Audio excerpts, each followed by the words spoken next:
ರಾಜ್ಯ ರಾಜಕೀಯದಲ್ಲಿ ಸಂಚಲನ ಸೃಷ್ಟಿಸಿದೆ ಯತೀಂದ್ರ ಸಿದ್ದರಾಮಯ್ಯ ಅವರ ಸ್ಟೇಟ್ಮೆಂಟ್. ಕಪ್ಪ ಕಾಣಿಕೆಗಾಗಿ ಹೈಕಮಾಂಡ್ ಇದೆಲ್ಲ ಮಾಡಿಸ್ತಾ ಇದೆ ಅಂತ ವಿಪಕ್ಷ ನಾಯಕ ಛಲವಾದಿ ನಾರಾಯಣಸ್ವಾಮಿ ಆರೋಪ ಮಾಡಿದ್ದಾರೆ.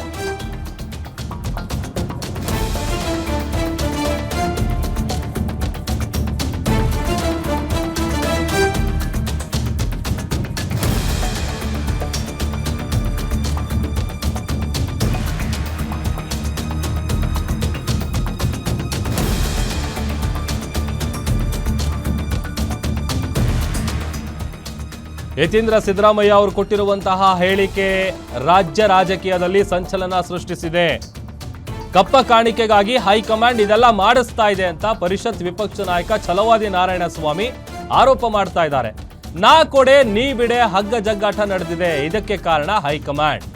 2.5 ವರ್ಷ ಒಪ್ಪಂದ ಆಗಿತ್ತಾ ಇಲ್ವಾ ಸ್ಪಷ್ಟನೆ ಕೊಡ್ತಿಲ್ಲ ಹೈಕಮಾಂಡ್. ಈ ಕಡೆ ಇವರನ್ನು ಛೂ ಬಿಡ್ತಾರೆ, ಆ ಕಡೆ ಅವರನ್ನೂ ಛೂ ಬಿಡ್ತಾರೆ. ಎರಡೂ ಕಡೆಯಿಂದ ಬಂಡವಾಳ ಮಾಡ್ಕೊಳ್ತಾ ಇದ್ದಾರೆ ಅಂತೇಳಿ ಹೇಳಿಕೆಯನ್ನ ಕೊಟ್ಟಿದ್ದಾರೆ. ನಾಯಕರಿಂದ ಕಾಂಗ್ರೆಸ್ನವರೆಲ್ಲ ನಾನು ಕೊಡೆ ನೀನು ಬಿಡೆ ಹಗ್ಗ ಜಗ್ಗಾಟ ನಡೆದಿದೆ. ಇದಕ್ಕೆಲ್ಲ ಕಾರಣ ಹೈಕಮಾಂಡ್ ತೀರ್ಮಾನ 2.5 ವರ್ಷ ಅಂತ ಮಾಡಿದ್ರ ಇಲ್ವಾ ಸ್ಪಷ್ಟನೆ ಮಾಡ್ಬೇಕಲ್ಲ. ಹೈಕಮಾಂಡ್ ಮಾಡಿಲ್ಲ. ಈ ಕಡೆ ಇವನ್ ಚೂ ಬಿಡ್ತಾರೆ, ಈ ಕಡೆ ಅವ್ರನ್ನು ಚೂ ಬಿಡ್ತಾರೆ. ಎರಡೂ ಕಡೆಯಿಂದ ಬಂಡವಾಳ ಮಾಡ್ಕಂತಾವ್ರೆ. ಅರ್ಥವಾಯ್ತಾ ನಿಮ್ಗೆ?